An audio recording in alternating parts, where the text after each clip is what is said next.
No, por supuesto que estamos muy de cerca siguiendo todo lo que ocurre tanto en Venezuela como también en Colombia, en Cúcuta. Hay expectativa en principio por la liberación de los presos políticos, distintas situaciones que se están dando en Venezuela.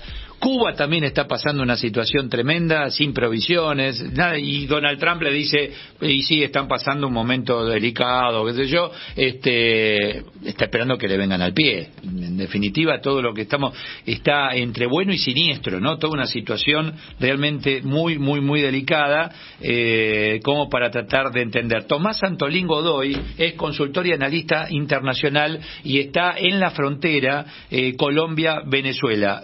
Tomás, Eduardo Serenellini, ¿cómo estás?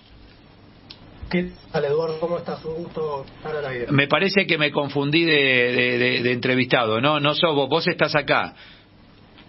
Soy Tomás Antolín, la bio es correcta, pero estoy en Buenos Aires. Estás en Buenos Aires, ahí está. Bueno, contame un poquito lo que está ocurriendo en aquel lugar. Nosotros, más que por la información que tenemos de los medios y lo que generamos aquí mismo en la radio, más allá de eso no tenemos. Y hay mucha expectativa por la liberación de los presos políticos, Tomás.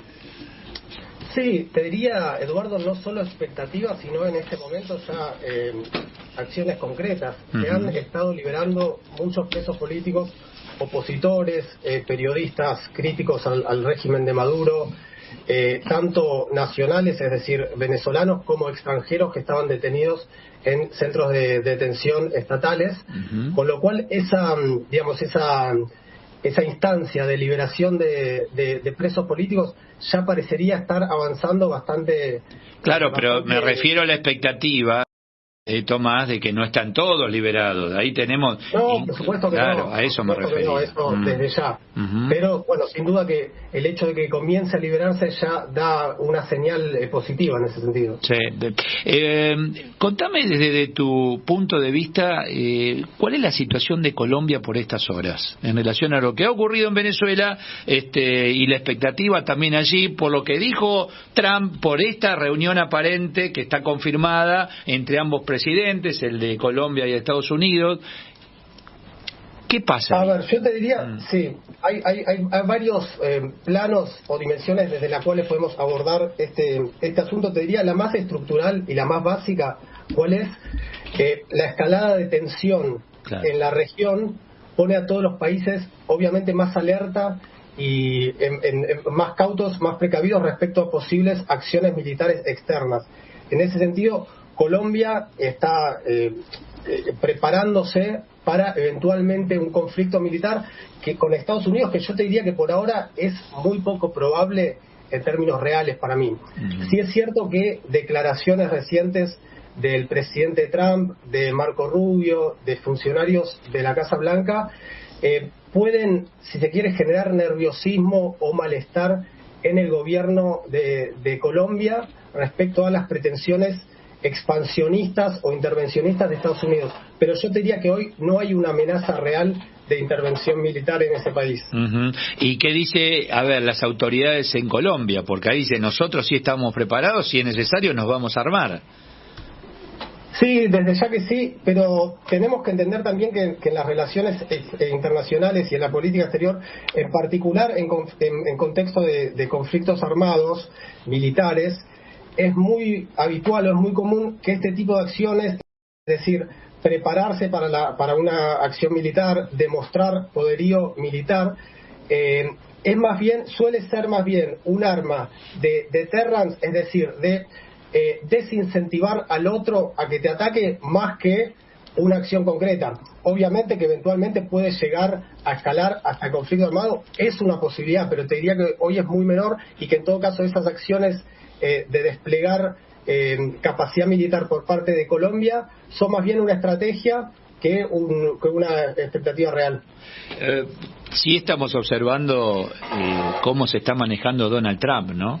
Groenlandia, habla de Cuba, dice pobre gente con necesidades, anuncia la fuerte inversión en armamento, en todo lo que tiene que ver con lo militar hacia el 2027. ¿Va por todo? A ver, es una pregunta obviamente para la cual no hay una respuesta concreta hoy en día.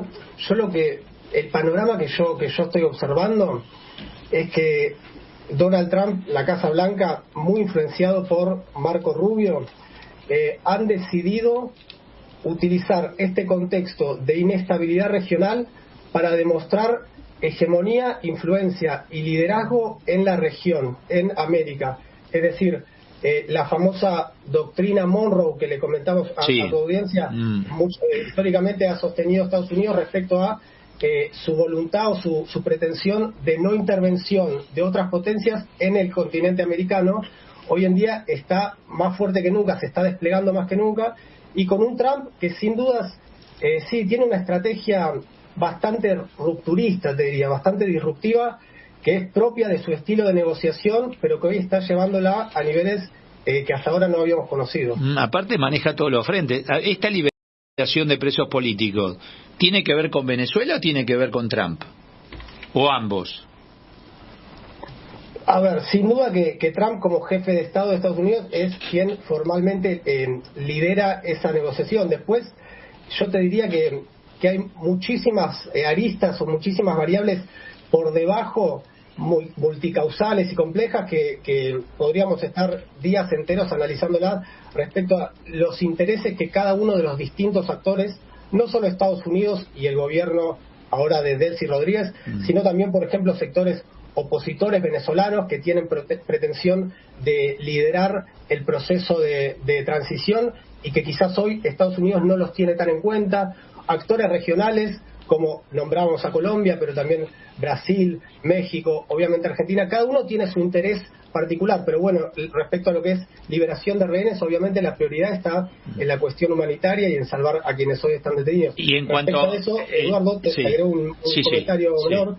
Mucha expectativa sobre la liberación del gendarme argentino Nahuel Guzmán. Nahuel, ahora no se me viene Nahuel Gallo. Con estas cuestiones, obviamente uno tiene que estar muy cauto y muy precavido respecto a la información que da, pero sí están llegando muchas versiones optimistas respecto a su posible futuro en el inmediato plazo. Vos hablas de este continente, pero el tema de la geopolítica está hablando de distintos continentes con distintos líderes que dicen acá estoy yo, acá estoy yo, acá estoy yo, y ayer planteábamos aquí en nuestra mesa de trabajo, ¿hay consenso entre todos o no? ¿Todos contra todos? No, a ver, te diría que hoy o dos líneas bien marcadas. Lo que falta es consenso. Ajá. En particular respecto de... A ver, lo que te diría es que hoy en día estamos atravesando una situación en el tablero geopolítico global en la cual pareciera que hay una transformación o una mutación de cómo está distribuido el sistema de poder global, en el cual Estados Unidos va perdiendo paulatinamente hegemonía como líder global ante el ascenso de potencias rivales como, por ejemplo, China, por ejemplo, Rusia. En ese marco, yo veo que hay otras potencias que buscan disputarle ese protagonismo a Estados Unidos, y ahí está el principal quiebre. Si veíamos lo que fue este lunes la reunión del Consejo de Seguridad de Naciones Unidas, se veía muy claro en las intervenciones, particularmente de China y de Rusia, en las cuales cuestionaban la idea de que Estados Unidos tenga un rol tan rupturista y tan poco apegado a las normas y a las instituciones de gobernanza global. Tomás, ¿cómo te va? Buenas tardes, Pablo Fernández te saluda. Escúchame, hay una demostración de fuerza o una aparente demostración de fuerza de Vladimir Putin, porque nunca se pronunció respecto a la acción bélica de Estados Unidos en territorio venezolano, pero sí les mandó un submarino para custodiar ese petrolero iraní medio oxidado que anda en el medio del mar y que Estados Unidos quería abordarlo con helicópteros y se resistían. Esto es no quedarme con los brazos cruzados de Putin. Y la otra pregunta te hago: China tiene unos acuerdos comerciales de petróleo con Venezuela muy grandes, y yo creo que ahí es donde está la palabra, el grito chino para no permitir que haya tanta negociación solo para los Estados Unidos con el petróleo. ¿Cómo lo ves? Bueno, a ver, en primer lugar, la primera pregunta, coincido totalmente con tu apreciación respecto de que la maniobra en este caso de Rusia es más, yo te diría que es más bien no es demasiado proactiva. Es decir, efectivamente Rusia hace una maniobra militar, pero que lo que busca demostrar para mí es, bueno, hasta acá eventualmente podés llegar a tener un límite, le dice a Estados Unidos, en caso que vos intentes atacar puntos militares que no correspondan a Venezuela, pero no creo que vaya mucho más de eso. Y respecto a la segunda cuestión que planteas, evidentemente la relación comercial particularmente el petróleo entre Venezuela y China es estratégica, es clave. China es uno de los principales compradores de petróleo de Venezuela, con lo cual efectivamente coincido con vos que lo que está haciendo China es decir, bueno, yo quiero tener un lugar en esta negociación, porque vamos a hablar, si se quiere, de manera cruda o muy abierta. Hoy lo que se está haciendo en parte es dividirse Venezuela y el petróleo de Venezuela entre las potencias que están interviniendo en esta negociación. Y obviamente China ahí quiere jugar y quiere jugar fuerte. Ahí es cuando me refería a acuerdos, ¿no? Acá está, es económico y en parte tiene que ver con todo esto. Tomás Santolín Godoy, consultor y analista internacional, muy importante escucharte para entender estos temas que no es tan fácil para el común de la sociedad, Tomás, no es tan sencillo. Muchas gracias, Eduardo, Pablo y a todo el equipo, un placer estar con ustedes. Muchas gracias.